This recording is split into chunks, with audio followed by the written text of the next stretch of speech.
It is Sunday, April 27th, and it's getting pretty late with Jake Landau. Thanks for joining the program again, folks. We are one day before Election Day, so we're having a bit of fun times in this country. Everyone's a bit on edge, and hopefully next week we'll actually have all of that done and dusted and sorted. This week we've got a great journalist here with you. Her name is Samira Mohyeddin, and she is a pretty accomplished independent journalist, formerly worked at CBC. And I'm very happy to have her here today to share her thoughts with you guys. Samir, how you doing? Thanks so much, Jake. I'm doing okay. I'm on edge as everyone is, I think. Yeah, it is going to be a little fun, because it's like we all kind of know how we think tomorrow's election is going, and I do want to save the election talk proper for our back half, but it is a fun time in this country, isn't it? It is, and I don't think usually it's so placid here that I'm sort of really enjoying it. Speaking to people who are, first of all, the enormous amount of people that I know that went out and voted even before Election Day. I mean, I think everyone I know has already voted. I think in early voting we had about 2 million people who cast a ballot in advance voting. I think it was 7 million, actually. I think it might have just been 2 million on the first day or two. I forget. No, in total it was 7 million. That's a lot for advance polls. We don't usually get that high turnout. No, not at all. We don't even get high turnouts, period. I mean, when you compare us to some other countries. True. And I mean, obviously, in some countries like Australia, where it's illegal to not vote, they have an easier time with turnout than others. But it is weird to see Canadians suddenly motivated to participate in democracy. It's good. I would hope it's good. Yeah, I think it's great. I think people really understand that this election is very consequential, there's a lot riding on it. And I think people seeing what's happening to the South is sort of propelling them to get more engaged. Right. People are certainly fearful of losing civil liberties. We look to the United States to the South, and it's very transparent how clearly it can all slip out from under your feet. Absolutely, yeah. And I guess to move on to one of your recent pieces of reporting as a journalist and a story that I want to talk to you about is one of the restrictions on civil liberties that's been proposed by Toronto City Council, and that's the imposition of a bubble zone bylaw restricting where people are allowed to protest in the city of Toronto. And I was wondering if you could elaborate on that for us. Yeah, so this was brought about in December of 2024, and then they asked for consultation from the public. So back in February, the city of Toronto put online this survey asking for people to take the survey and fill out how demonstrations or seeing demonstrations made them feel in the city. And some of the questions were really ludicrous. Like one section said, when you see a demonstration, how do you feel? Check off the box. Do you feel scared? Are you upset? Are you not able to get to where you want to go? Are you engaged? Are you happy? It was just this real sort of, how do you feel about demonstrations? And this was brought about because I have to take you back a little bit. In May of 2024, there were protests held in Toronto and Vaughan in front of synagogues, because inside those synagogues, they were holding a real estate blitz selling occupied lands. In the West Bank. Illegal settlements and widely internationally considered occupied territory. So a clear violation of international law. And when I spoke to a lawyer last week, also domestic law. It is also illegal to do such a thing in Canada. So not only is Canada violating international law by allowing this, it's also violating domestic law. And so park that. So what ended up happening is people, were protesting. This also happened in Montreal because this real estate blitz went across Canada and other parts of the US. But so this bubble zone legislation was brought about. Now, the way that it's worded, it's saying that, this includes mosques. So it says faith-based institutions, faith-based schools, and then what the city is calling recreational areas, and also city hall. So this law would also prevent you from protesting at city hall. Right. And So it's they've tried to make it so it's just casting a wide enough net so that no one can accuse them of it being specifically targeted at a group. exactly at one specific group. And someone mapped this out and put red dots all over the city of Toronto. And this was a huge area. Like, we're talking kilometers and kilometers of area that this would basically be no-go It would area. essentially ban protest in a majority of the city of Toronto. Absolutely. For any group that, says we don't want these people protesting here, make this bubble zone legislation. It's sort of like whenever they make a law saying you can't do X within Y distance of a school. And I'm like, okay, but what happens when you're in a very dense urban area where everything is within that distance of a school? Exactly. And then also, what if it is that school that needs protesting at? That's true. It's like you don't necessarily want to like be going at like a children's school full of children every day, obviously. But sometimes these institutions do inappropriate things that deserve public scrutiny. Yeah, I mean, one of the perfect examples of that is that, the selling of these lands, but also if, let's say, you invite, this happened recently, IDF soldiers were invited to come and speak at a university, right? So universities can also use this law to say, we don't want people protesting here. Right. And obviously people may have good reason to protest a soldier in a foreign military accused of war crimes. Exactly. Yeah. So this is something that's happening right now. Now, what's interesting is that there was a protest held against this legislation, this proposed bylaw. And at that protest, this is last Thursday in front of Toronto City Hall, you had labor unions, and Jewish organizations, Palestinian organizations, lawyers, and then the Center for Free Expression, which is tied to Toronto Metropolitan University, all came out to speak. There were about 50 different unions and organizations. And, labor unions were basically saying, this is very dangerous for us because, nurses protest, doctors protest, workers protest. Yeah, like a doctor and a nurse may very well be protesting outside a hospital at some point because that's their place of work, and people frequently do protest outside their place of work. Exactly. So this is a far-reaching legislation, and it's very dangerous. Right. I know the big example that when someone talked about the general idea of these bubble zone laws and about banning protests near places of worship is, well, what happens if that religion does something really bad? Like, exactly. I mean, like the example that comes right to my mind is we all know about the Catholic Church. We all know that accusations of sexual impropriety with children were widespread on multiple continents, like at high levels. Well, you get the idea. It's like, I think that in itself would be a pretty good reason to protest the Catholic Church. Exactly. And, the dangerous part of this is how it can be weaponized and used by institutions to not allow people to protest. So, there were all these people there. And then 3 days later, the city right now is holding public webinar consultations also. So you can tune in, right? You can register as a citizen of Toronto, and then they will go through another set of questionnaires. Now, I attended the first one. It was held on April 24th. And they went through this whole rigmarole, and there was about 100 and something people online, the facilitator said. And 86% of the people online who took this public survey were against this bubble zone legislation. And the next one will be held on Wednesday, April 30th at 7 p.m. So again, people can go and register and fill out stay on and do this webinar.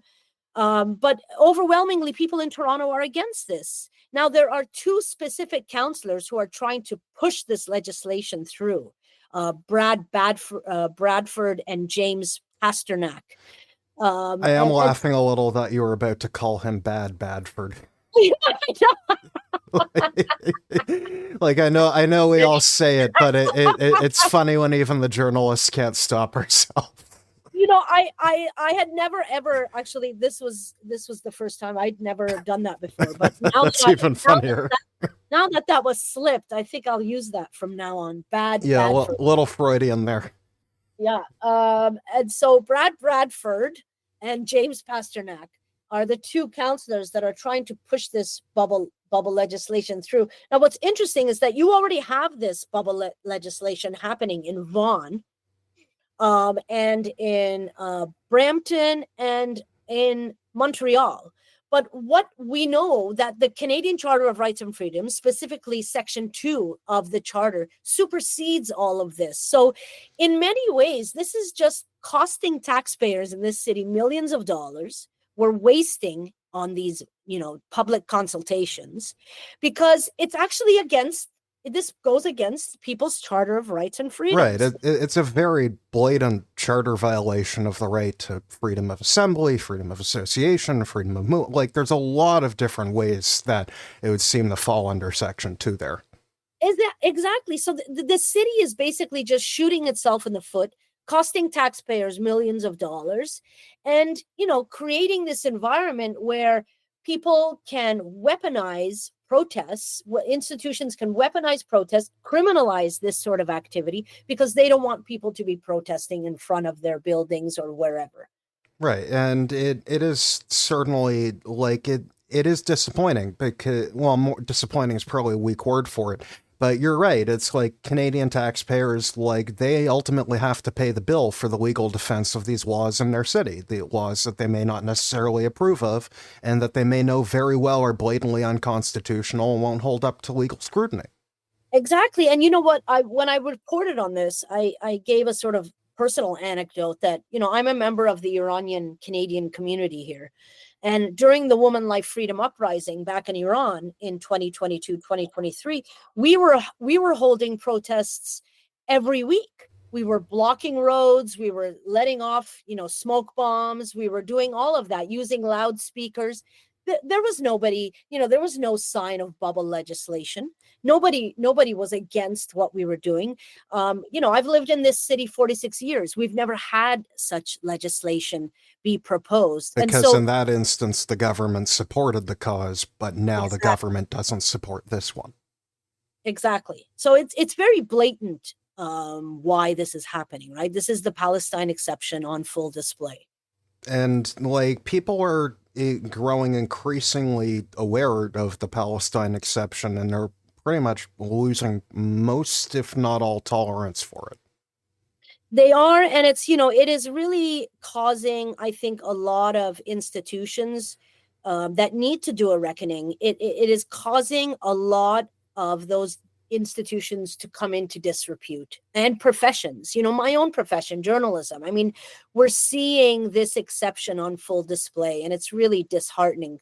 Indeed. And I know another story that you've talked about recently that is I don't really know the best word for it. Murder, assassination of the photojournalist Fatima Hassouna and her family by the Israeli military. From my knowledge of the story, she was featured in a documentary at Cannes Film Festival that premiered about her work, and very shortly after that announcement, she and her family were targeted in a strike and killed by the Israeli military, if that's correct. Yeah, that is correct. But the film was set to premiere in Cannes. So it hadn't even premiered yet. It's just tragic. The announcement that her work would be featured was enough for her to be killed. Yes. And I should point out that Fatima Hassouna, and I, when I reported on this, I said, it's just an unbelievable story, because some of her family was killed in an airstrike in January of 2024, and she survived that airstrike. She is very well known on Instagram. Her work is very well known, and she's been quite vocal but has such a beautiful eye as a photographer. She's extremely gifted, and had started working with this French Iranian director. And when the director called her just hours before this strike, she told her, look, the film that I've made you the protagonist in, the documentary, is going to be premiering in Cannes in May. And just hours after, her home was struck, killing herself, her pregnant sister, and Fatima herself was to be married just a couple days after. I mean, it's just unbelievable. If you And you can't like hand believe. wave this away as a coincidence. It was her and her family were explicitly targeted hours after her work as a journalist was highlighted. Yes, and we already know that Israel is using AI, and Israel is in WhatsApp, Israel is listening. And what's really important for me to point out, and I always do this, these killings are not random. These are targeted killings of journalists, targeted killings of medical workers, doctors, surgeons, nurses. They don't want evidence of what's happening to reach the world. Exactly. It's witnesses. And you see like how other authoritarian regimes are learning lessons here. India, I know, just placed publication bans on the ability of journalists to cover anything going on in Kashmir right now. Exactly. And we know, from I have spoken to Anthony Lowenstein a couple times in the past year on my own show On the Line. And his book, The Palestine Laboratory, covers the relationship very extensively between Israel and India, and Israel selling India this type of AI technology and drones and other things. So India is just champing at the bit to use this stuff, And it is interesting, like not a lot of people tend to think of Israel as sort of a laboratory for where occupation technologies and equipment are designed and put into practice and then exported to other countries. But you can see it very clearly in the last few years in their weapons exchanges with Morocco, and how Morocco uses these technologies that Israel creates in order to facilitate the Moroccan occupation of the Western Sahara. Yes, and also, it's one of Israel's biggest exporters. These systems and this sort of murderous machinery that they create, for a country so small, it's a huge part of their GDP. I think it's like more than 10 something billion dollars a year they sell arms and this form of technology. So it's a huge part of their economy. And it's not something that they're just going to, and the whole laboratory part comes out because Palestinians are used as this sort of petri dish, right? Right. And that sentence, and this is what Anthony Lowenstein focuses on, is battle tested. Not many countries that create this type of machinery can say that it's battle tested, but Palestinians are become this petri dish that Israel tests this machinery and this technology out on. Israel is essentially the advertisement for things like the F-35, because they're certainly seeing more active use in combat in Israel than they are in the United States, even though they're a separate variant that nobody other than Israel can buy. But you get the idea. Yeah, and also the Hellfire missile, which is one of the, as we see people being shredded and beheaded in ways that, I mean, I'm sure everybody sees this on Instagram. It's not just me and TikToks. People are being shredded. And that weapon that they're using is called the Hellfire missile, also known as the Ginsu missile. So it doesn't have a warhead on it. What it has is that before it hits its target, 6 blades come out of the side. I mean, think of the mind that created this. 6 blades come out of the side, and it is able to hit a target with very precise capabilities. And all it does is just shred, and it's able to go through concrete and steel. So one of the journalists that was killed, an Al Jazeera correspondent, Ismail Al Ghul, who was killed on July 30th, 2024, he was completely beheaded inside his car. So that's how precise this machinery is. What does it say about Canadian journalists and our field that we are repeatedly either making excuses for or ignoring the targeted killing of our colleagues? It is criminal.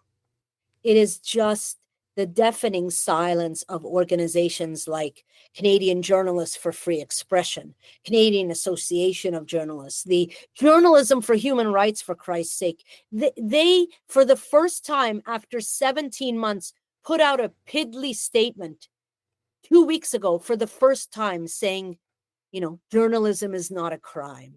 I mean, what is this pretend game we do with Israel as journalists? How many more journalists have to be killed for us to just say, you know what? Stop killing journalists. That's it. Why can't we say that? In a way, it is like a forceful exertion of power that they can kill so many of our colleagues, and then we're still pressured to not say it out loud. Well, you know what I think it is, Jake? Because I've actually been thinking about this a lot. And I think it comes down to the fact that we don't see those Palestinian journalists as colleagues. We don't see them as human the same way we are. Exactly. Maybe even we do see them as human, but we don't see them as colleagues. First of all, we doubt the veracity of what we're saying, what they're saying. Right. So I've worked on many programs, and I'm not going to sit here and name them. Anybody can go back and see where I've worked. But, there was always this feeling that, well, we can't believe the Palestinian journalist. We have to bring on another voice. There needs to be somebody else confirming it before. Exactly. Something that you wouldn't do for journalists of other ethnicities. Nowhere did we ever do that. When we spoke to a journalist, we believed them. Our starting point wasn't disbelief. Our starting point wasn't, well, we need to triple verify or double verify what they're saying. And that goes to sort of what we're seeing people's responses. Even when we see beheaded babies, real beheaded babies, not 40 fake beheaded babies, real beheaded babies, people, you have actual Israeli officials calling it, quote unquote, Hollywood, calling another word for Hollywood. Yeah, it's a very systemic, concerted effort to make it appear that Palestinian suffering is fake, is for that it's a artificial, that the idea to manipulate people into supporting Palestinians by saying, you get the idea that Palestinian suffering isn't real. Exactly. So even as they're being killed, we don't believe them. We don't believe the dead bodies. We don't believe the mothers and fathers who are desperately holding their children up to the world. Don't believe the evidence of your eyes and your ears. There you are, Orwell, for sure. I know, and with the federal government, I know there's been a bit of boasting they've made about how they've imposed an arms embargo, but I know Project Plowshares exposed pretty cleanly that Canada is using the United States as an intermediary to ship propellant for 115 millimeter artillery shells. What exactly is that artillery being used for? It's being used to kill Palestinians. I mean, these are parts, right, that go into creating this weaponry that is being used to kill Palestinians. Canada doesn't have an arms embargo. They might feel good in saying they do. I mean, they don't even recognize the fact that it's a genocide. You heard them say, "Oh, we don't want to politicize the term." What does that even mean? And why aren't journalists asking follow-up questions? Why aren't they saying, what does that mean? The death of the follow-up question made it is funny that and people will compliment me when I'm interviewing people, and I'm like, well, I ask a follow-up question based on what they just said, and then it makes the conversation go longer and I hear more about their thoughts. It's like rocket science. I just created fire for the first time. It's I'm constantly thinking of that there's a great quote by Bertolt Brecht where he says, we become the spokesperson of the spokesperson, right? That's what journalism has become in the past 18 months. Yeah, it is painful to watch, and I mean, I know, like I'm certainly biased as a journalist. Like, part of why I do my work in opinion is just so I don't have to pretend to not be biased. But it is a little bit frustrating when I'm like, I work hard to put all my biases right up front so my readers can, analyze my work, honestly and transparently. And then other people who are on the right wing side of things can just pretend to be neutral, and it is frustrating that there seems to be two different sets of rules here. It's, what's interesting. I mean, you bring that up, is this whole debacle that happened during the debates, right? Where we saw Rebel News being included as being a legitimate, a legitimate outlet. And this whole brouhaha that occurred. I mean, that to me was really interesting. And I had friends in the US, messaging me saying, wow, this is so interesting. What's going on there? I was disappointed because I realized, wait, I could have gotten media accreditation for the debate. I could have asked some real questions.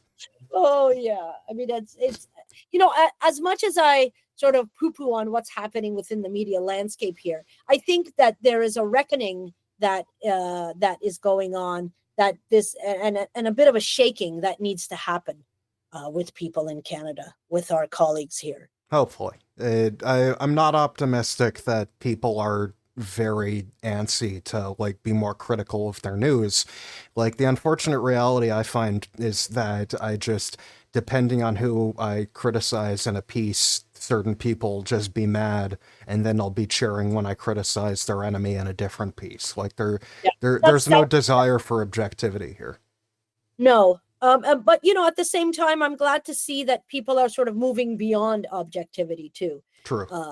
That is happening also. Yeah, I do. I respect new journalism, gonzo journalism, the idea that your responsibility is not neutrality, your responsibility is truth as a journalist. Exactly. If someone says that it's raining, your job isn't to ask multiple people whether or not it's raining. Your job is to go outside. Yeah. Check outside. Yeah.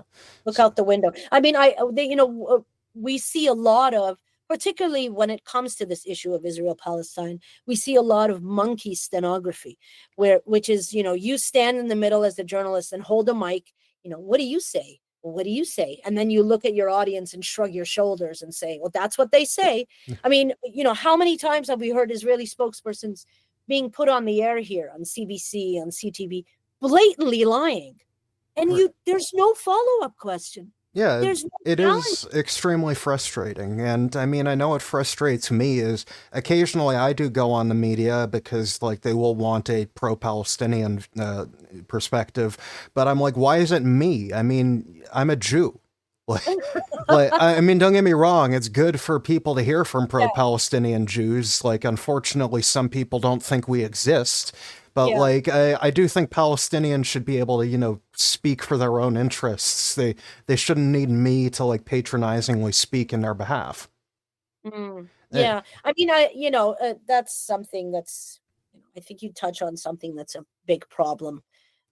Because again, I think it goes back to what we were talking about in terms of verifying, your voice has more authority just right. because they're like, Jake, you're saying that Palestinians are indeed human beings who have, feel pain and suffering. And I'm like, yeah. It is, and it frustrates me because I'm like, well, why do you need me to vouch for them being human people? That seemed pretty self-evident to me. Yeah. It is frustrating. But anyways, folks, don't go anywhere. We'll be back soon after the break with our 3 headline topics for the day and more things to be depressed about. See you in a bit. Getting Pretty Late with Jake Landau is brought to you by me. You see, folks, while all of my written articles and podcasts are available without a paywall, I need money to make them. Also, I need money to live. So, if you enjoy my content or find it informative, please consider an optional paid subscription at jakelandau.ca/subscribe. Thank you, and enjoy the show. And we are back from the break with our 3 headline topics for the week. Going into the first big one that obviously every Canadian is thinking about. Tomorrow we have the Canadian federal election, and obviously we dipped into it a little bit at the start of our podcast here, but there really is a lot of meat on the bone to discuss here. I mean, we've got a close horse race between the Liberals and the Conservatives. The NDP are dying a slow and painful death. The Bloc are calling Canada an artificial country. You know, an average Tuesday. Samira, where do you want to jump in first with this? Because there really are a lot of different angles to look at here. Yeah, I mean, I'm in a riding in the GTA myself, and so this is a place where I think there's a lot of battlegrounds happening because from what I remember last time, it was very close here. You know, there are areas here in the GTA where there's only about 1,000 votes separating. Particularly, I'm not talking about the NDP here. They have no. Yeah, in the 905, it's the red-blue horse race, pretty much. Exactly. Yeah. So you can tell, like, that's the reason why you're seeing Carney really take his riding through this area. And then I think he also hit Windsor, but he was in King City just on Saturday morning. And then what's really interesting is that he hit up Mississauga. Now, this is a place that has a huge Arab community, right? And I know the candidate in Mississauga Center, Ferris. I know I believe he might be the first not the first Palestinian to ever run for the Liberal Party. I know there was one under Pierre Trudeau who then became a senator, but first in a while, assuredly. Yes, yeah, and you know, I'm not sure if you saw, but over the past 3 days, every single major outlet. So this was the National Post, the Globe and Mail, and then the CBC, the National, all ran a story on how Jewish voters are leaving the Liberals en masse. They're all flocking to the Conservatives. And they all interviewed for that one. They interviewed, what's her name from the Canadian Jewish News, Ellen Besner. Ellen Besner, who used to be my professor, actually. Ooh, small world. In journalism school. Yeah, very small world. Yeah, I admit, I read Haaretz, and I'm subscribed to Haaretz in Israel, and I know I got published by them once, and maybe again, depending on how things go. But like, I respect them a lot more. I mean, obviously, like the Canadian Jewish News, like they're real journalists. They do some good work.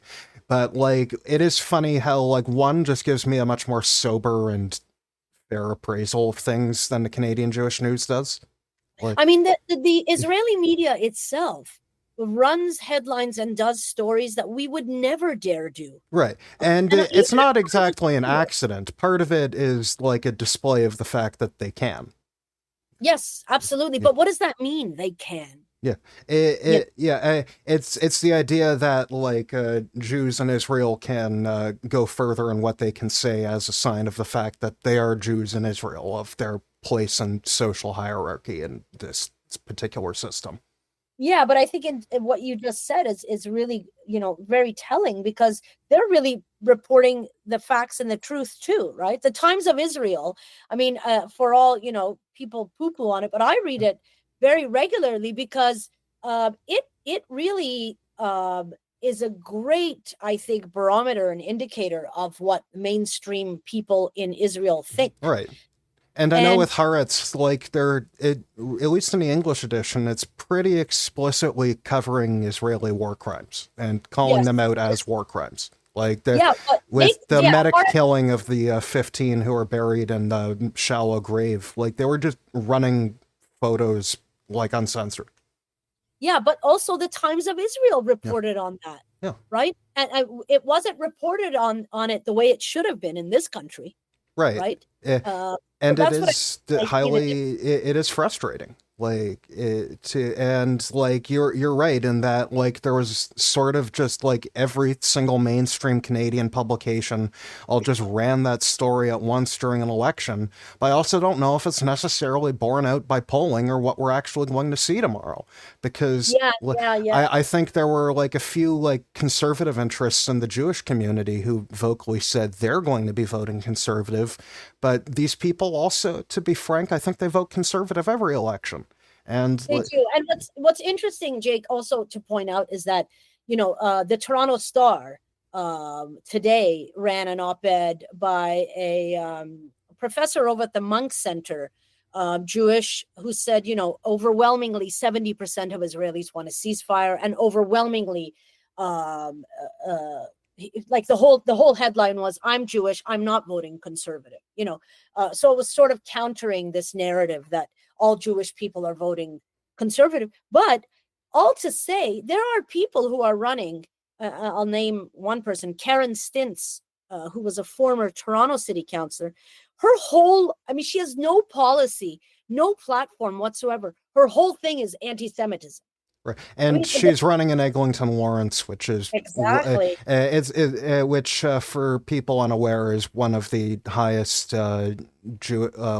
it's one of the ridings with the biggest Jewish communities in the whole country, like certainly in the top 5, like might even be closer to the top than top 5. But like it's a very similar dynamic to say Mount Royal in Montreal, where you have Anthony Housefather and Neil Oberman competing to see who can be the biggest Kahanist.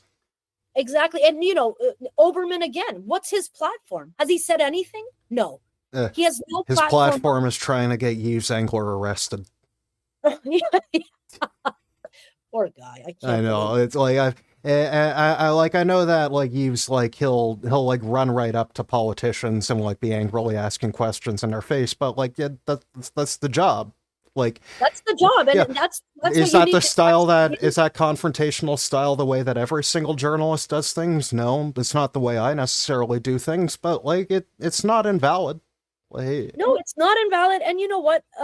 As a politician, you need to be prepared to deal with that, right? Yeah, it's like, and I mean, like, I get it. It's like sometimes, like, maybe, like, you're out for your kid's birthday or something. But also, like, part of the unfortunate reality of being a politician is, people in public are going to ask you questions about what you're doing because so frequently you're trying to not answer questions about what you're doing. Yeah, and Eve, that's Eve. And Eve is not doing journalism where he's trying to cozy up to power. No, it's not access journalism. Like his job is not to make the subject like him. His job is to get an answer. And I respect this. Yeah. So that's, you have Oberman and then you have Stint. And I think a lot of people, the Conservative Party has thrown up so many of these first time people who are running who no one's ever heard of, and they're trying to ride what they want to call a blue wave, which the Liberals very much did in 2015.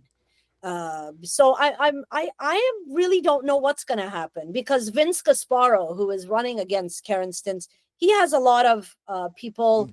He has a lot of he was I know he was just the provincial Liberal candidate the other month, so he has like a lot of name recognition built already, and like it really like he came pretty close in that in the provincial too, but I guess the problem I think he might face is, even though he'll have better name recognition, it's just the fact that like as much as we might not like what Karen Stintz is doing strategically in the riding, like because we think it's morally odious, it will work. Like it'll 100% work in that riding. It's like in the Toronto St. Paul's by-election last year when people are like, oh, did the Liberals lose because they weren't pro-Palestine enough? And I'm like, it might have been because they were too pro-Palestine in Toronto St. Paul's. Exactly. Yeah. That is, I guess, a pretty weird election dynamic that the Liberals have kind of had to straddle here. They're like in different parts of the country, like they have diametric in neighboring ridings. Even like we've got Eglinton Lawrence, which is pretty pro-Israel in terms of demographic, but then right Yes. next door, I live in Don Valley West, which has the highest percentage of Muslims of any riding in the entire country. And it's fair to say that it's pretty much the opposite stance here. Like if you took a similar pro-Israel stance in this riding, you would lose. Who is running in your riding? The Liberal candidate is Rob Oliphant. So, Rob. yeah. Okay. So, and Rob is interesting because I know Rob. I like Rob. I voted for Rob already, and he's not endorsed the Vote Palestine platform pretty much because as the parliamentary secretary on foreign affairs, he's just not going to be endorsing foreign. Yeah. But it's weird because when you go see like who he's actually gone out to like help in other ridings, like he's gone out to help Salma Zahid, like and go knock door, like there, you can very clearly when you look in the Liberal Party, there's a weird, quiet civil war between the caucus members who are pro-Palestine and the ones who are pro-Israel, and it is slowly percolating up to the surface. I know at the big holiday party they did in December, where it's just staffers and donors who go, and like there were people there on the floor of this like fine dining like wine and event wearing keffiyehs. Oh wow. And okay. that I did not expect that in like where everyone's like wearing like their fine like cocktail attire, like suits and nice dresses. Like you get that. It does not. There is. I mean, obviously, I don't mean to overstate things, but there is a very. It's a weird dynamic in the Liberal Party. Like it's not. Sure. Yeah. As you said, there were also these ridings that are side by side where the same, like the liberal candidate will be saying different things. Right. Yeah. It's like the idea of Rob taking a similar stance in Don Valley West to what the Liberal candidate in Eglinton Lawrence is taking. It would be electoral suicide. Yeah. I mean, poor Carney came out, and said, open up the blockade, let humanitarian aid in. And everybody is just jumping on top of him, saying, he's pro-Hamas. Right. I mean, they call Anthony Housefather the Hamas wing of the Liberal Party. Which I laughed at that a little because I don't feel that bad for Anthony because like that's absurd. It's I'm like I'm sorry, Anthony. Are you reaping what you've sown, or is the political movement you've encouraged finally biting you back? Let me play my tiniest violin. Like. Yeah. It is a fun election. Now, do I think like the Palestine issue is the main motivating vote for a lot of people? No, but I don't think it's just Palestinians or just Jews who are voting based on this. I think like it might. I think there's a big like Iraq war kind of parallel, like where people are like, are we affected by this? No, but it does offend our moral sensibilities. Like, I see that also. I mean, my own community, the Iranian Canadian community, is quite split also on this. And so they are very much like split between, I am pro-Israel, I am against, what they're doing in Gaza. True. I know because the Iranian community, like, of course, I don't know how big the monarchist movement is, but like I do always get like really confused when I see people being like, we need to bring back the Shah, and I'm like, do we really though? There is a nostalgia. You see, it's almost like this nostalgia of where were we then? It's like I remember Goldie Gamari talking about how like it's like the Islamic regime is oppressive towards women and we need to bring back the Shah. And I was just thinking, well, of course, it's like the secular secret police are much more progressive when they disappear you than the religious secret police. Yeah, at least it's like the dictatorship was not okay just because women could wear miniskirts. I mean, don't get me wrong. Yeah, like, I mean, it's so awful that it's brought down to this, churlish interpretation. Oh yeah, they're like posting women in bikinis on social media and saying Iran before the Islamic Revolution. And I'm like, I'm pretty sure it was bad because it took away people's rights, not because you can't goon to women anymore, you chud. Yeah, I mean, anybody who hasn't been talking about the killing of Palestinian women doesn't hold Of much. course, like there is a very selective application when people like protest, like which like oh, we care about women being targeted here, but not here because they're our allies. Yeah, I mean, and Goldie Gamari is such an odious character. I mean, Odious enough that she was removed by her own the Conservative Party. Like, and odious enough that the Law Society of Ontario stripped her of her law license. Do you know what you have to do in order I am to? aware. My mom is a member of the bar in Ontario, and like we joke about like how you'll have people who get repeatedly sanctioned by the Law Society, like for like egregious conduct, and then they get to keep practicing law. It's absurd. Yeah. So imagine what you had to do in order to get stripped. But she's just, she's a very bad example or a good example. I don't know what it is, but she was not only just kicked out of caucus, she met with Tommy Robinson. I mean, her list of crimes, I would call them, go very long way. No, yeah, she's truly winning awards for technically not white people who are friends with a lot of white nationalists. Yeah. They love a native informant, right? Yeah. Don't they love a native informant? Yeah. Before we move on from the federal election topic, because I guess we do agree it's mainly a liberal conservative horse race at this point. Yes, I think the Bloc, they'll survive. Like, I think they'll probably keep a core, and I don't know how well polling is exactly capturing that, but I guess I'm willing to be proven wrong on that tomorrow. The Greens, I feel bad for. They're not doing pretty good.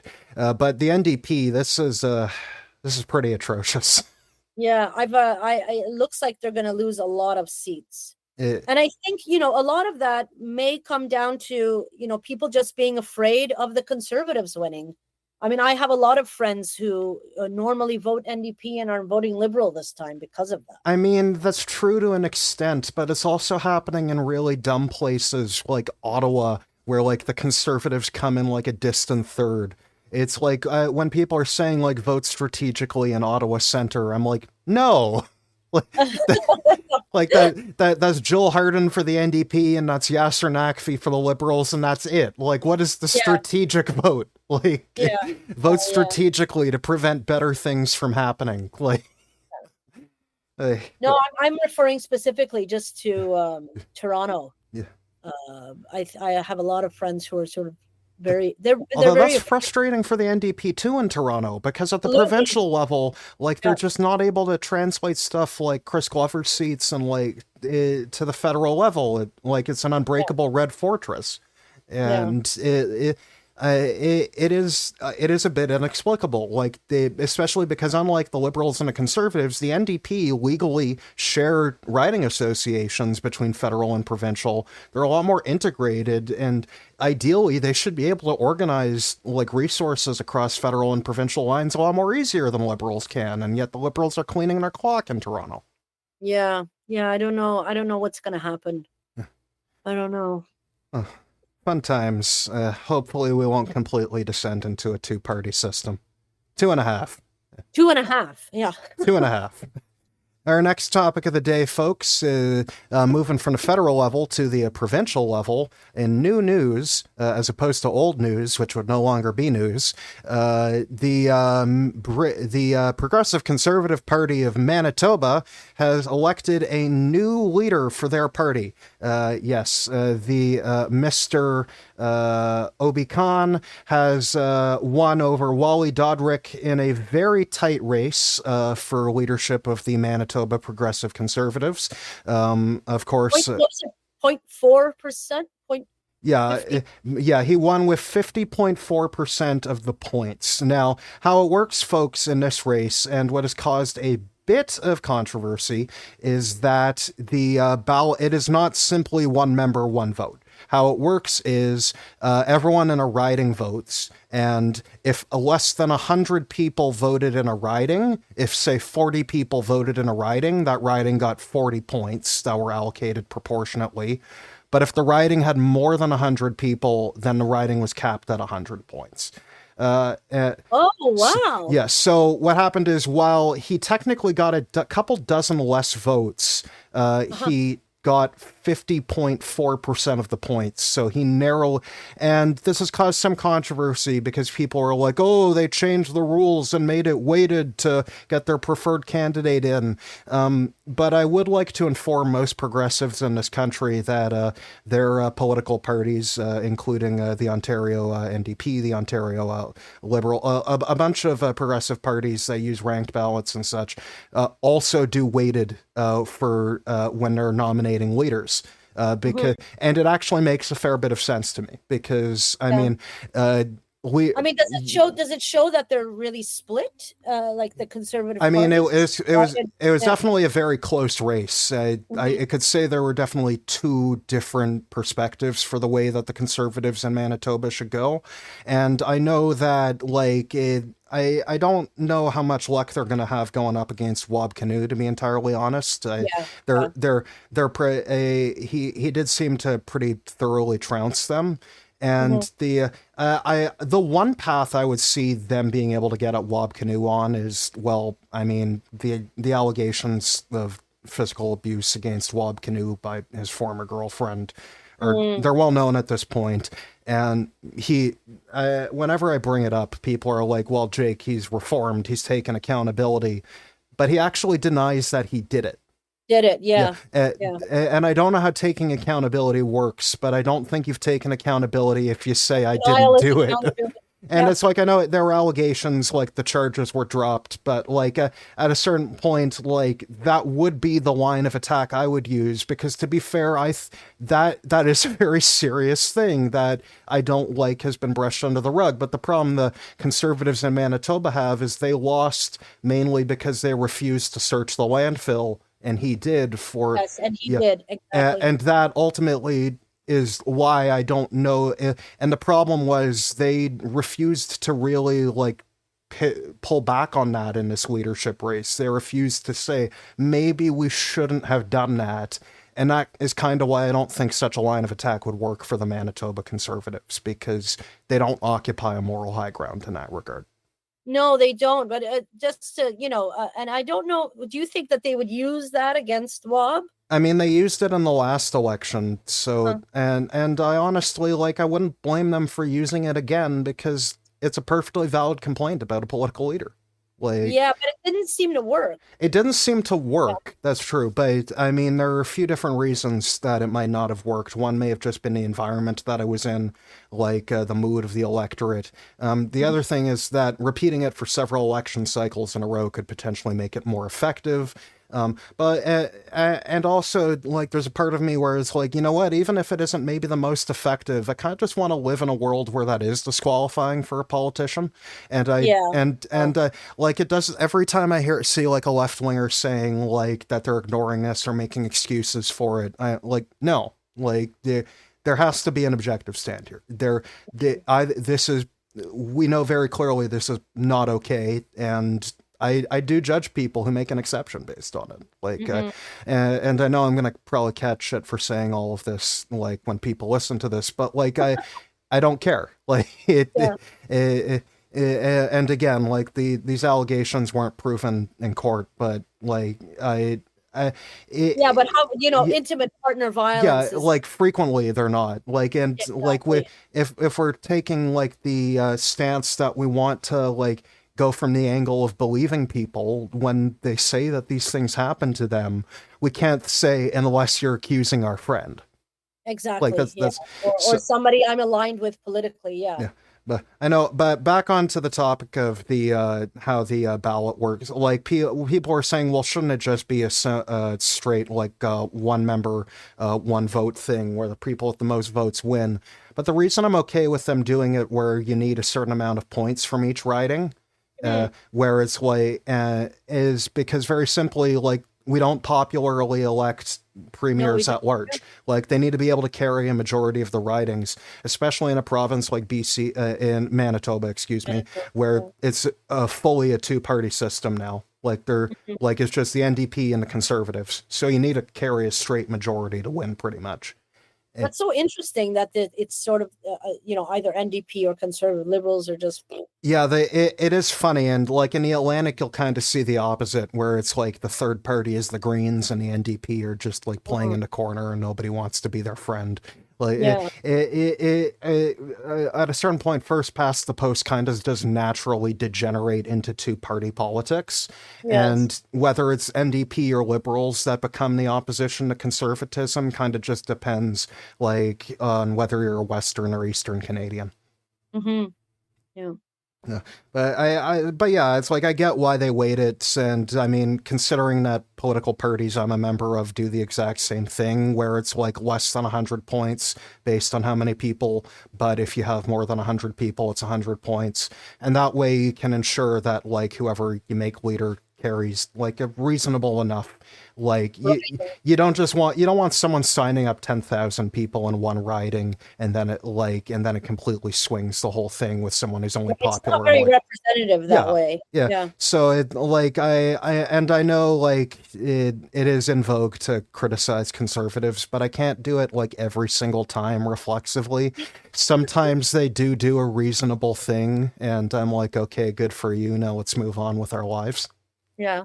Yeah, Yeah. so it is funny, like because like I was expecting when I saw this story was in the news to like that there would be some sort of like big problem with how ballots were counted from the way people were complaining. Oh, the person who won technically didn't win the majority of the votes, and I'm like, it seems pretty reasonable to me. Yeah, I didn't see that. Yeah, admittedly not my Wait, my dog is barking. You might hear him a little bit. Haven't heard her yet, but yeah, admittedly, I guess not much story here. Although, I mean, in the next provincial election in Manitoba, we will obviously see whether the new leader manages to get them any success. But again, it's a two-party thing, so there aren't really minority governments. You win or you lose. Yeah, I think Wob has this. Yeah, I also think Wob has it too, and I know people keep saying, oh, maybe Wob will be the next leader of the NDP once Jagmeet Singh gets bounced out after this race. And I'm like, well, one, that assumes that Mr. Singh leaves. And I think people are discounting the fact that he has like enough like lack of like self-awareness that he could just stay anyways. And at a certain point, like obviously there's the leadership review vote that he has to pass. Mm-hmm. But if he makes enough of his opponents angry, they may just quit the party before the leadership review, which is what we call the Bonnie Crombie strategy. Yeah, let's see when that happens. Yeah, fun times. But I don't see Wob or trying to go federal the same way I don't see Doug Ford trying to go federal, because being premier seems to be a better job than being prime minister. Like it's more things that actually like matter to people's daily lives, and you get to have more fun, and nobody blames you for anything going wrong. True. Yeah. All right, moving on to our final topic of today's discussion, and this one is a bit of a sad story.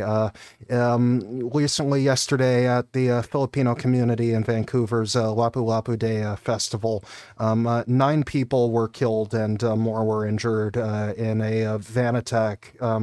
And as someone who lives in Toronto, like very close to where the Toronto van attack happened years ago, like the similarity of this was like extremely striking to me, just because like to put it simply, like someone just ran through the street, ramming people with their car and killing them. Like the image of the car was wild too, because it was so. I mean. There was a lot of damage on that car. Oh yeah, because I mean, like think about when you like hit a deer with your car, and then imagine like doing that to like a dozen people. Like, yeah, it was brutal. I know one of the few distinguishing factors between this and the Toronto incident years ago. I know police are saying that the individual who's been apprehended was known to them. But they're not indicating that there was any sort of like political that they're not calling it an act of I know terrorism, and I know how politically weighted that label can be, but I guess from an objective standpoint we would be measuring it as violence for with the motivation of trying to enact political or societal change, but we don't really. Well, he said he kept saying sorry to everybody because they did apprehend him, right? True, but And we don't know why he said sorry. It's like, and also maybe don't kill people. Like, yeah, like, I'm glad you're sorry, but maybe you shouldn't have just killed a dozen people. Yeah, what I read, the wording was that he had previous interactions with healthcare professionals because like he had mental health issues. So I don't know, but that didn't stop a lot of these right-wing, I don't even know what you would call them, going online and writing that this was terrorism. Oh, of course, and because they can never let a good tragedy go to waste. Yeah, exactly. Yeah. This is all about the liberals. He'll be back on the streets. What is it? That famous catch and release. They love saying that now. And it is. It does make me, I guess, because obviously I'm a proponent of gun control. I was in the Danforth shooting years ago. One of the two girls who died was a friend of mine. So it was. Sorry, I didn't know that. Well, wow. It's been a bit of time. So like you move past it as best you can. But obviously, like the idea of like not just mass shootings, but like mass killings, like it is a very sensitive topic for me. But what gets me here is how do you prevent mass van rammings? Like it's not like with gun control where guns have the dedicated purpose of killing people and we can control access to them. We don't live in a society willing to control access to motor vehicles. Well, you know what? From what I know is that some festivals, and I know that they do this at the Pride Festival. They basically close off the area. Sometimes they use big trucks. I do. I have a photo I took at Pride Toronto last year. The Toronto police have actually they've purchased a few old TTC buses and they just repainted them like a full gunmetal gray, and like they're still drivable, obviously, but they position them essentially to block like the full length of a road.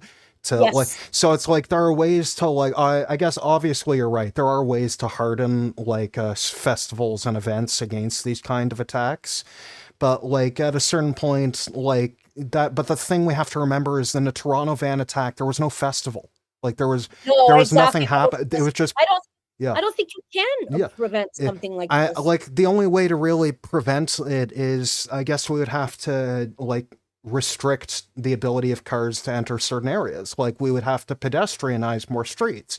And I mean, I wouldn't do that for a security reason. I would do that just because I'm an urbanist who thinks that like in the summer and spring months, having pedestrianized areas is just good for the city in general. But like I don't think we really all kind of admit that like cars and vans kill. Yeah, like just because they aren't like designed for the purpose of killing someone like a gun is, doesn't mean that it isn't an incredibly dangerous weapon in the wrong hands. And we kind of just encourage every 16-year-old to go out and get one. Yeah, I'll tell you a quick story. I never ran out and got my license, and I only got my license in my 40s. And I only got my, is it G, like the full license? Yeah, it's I only got my full license 2 weeks ago. Oh, wow. I can empathize with you because when I was a teenager, I only got my G1 because my dad literally just dragged me out to the testing center and said, you don't get to choose whether you're taking the test, but you get to choose whether you fail. And it made it like, I did the driver's ed lessons after, but like I never got my G2. I let my G1 expire, and then like months ago I literally just went and surrendered my G1 and got the photo ID just because I live right beside a subway station, like right on Yonge Street. So it's just, as a teenager, it's like I'm not paying for that.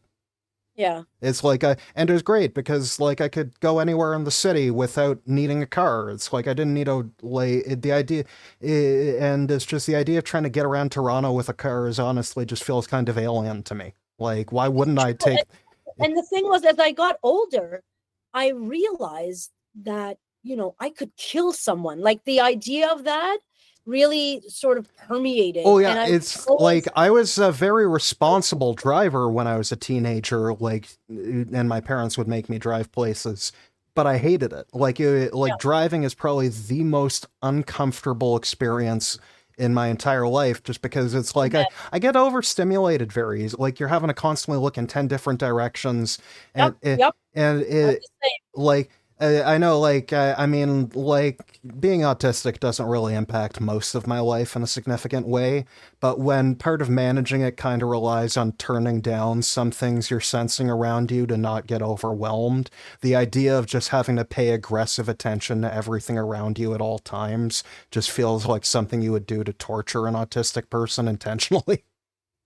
Yeah, it's I'm I just become really aware of the fact that I could kill someone. Oh yeah, and I'm constantly thinking about it as I'm driving. It's people would hate when being in the car with me because I wouldn't let there be any the radio or any music on. I would just my hands would be firmly gripping the wheel and I'd be don't talk. And it's and it's no one wants to drive in complete silence, but but also I didn't feel that bad about it because I also knew I was one of the safest people on the road. Exactly. And I mean, it was that whole highway part of it that I held out so long. Yeah. And it's ironically, the highway driving didn't feel as unsafe to me because at least you could just match people's speed. But it was real in general. Driving has never appealed to me very much. And I mean, obviously incidents like this aren't a reason to say ban cars. That would be a bit absurd. But it does, I think, raise some pretty significant questions about where in core urbanized areas cars are necessarily appropriate and safe to be allowed. Yeah. I'm slowly working my way onto the highway. Let's put it that way.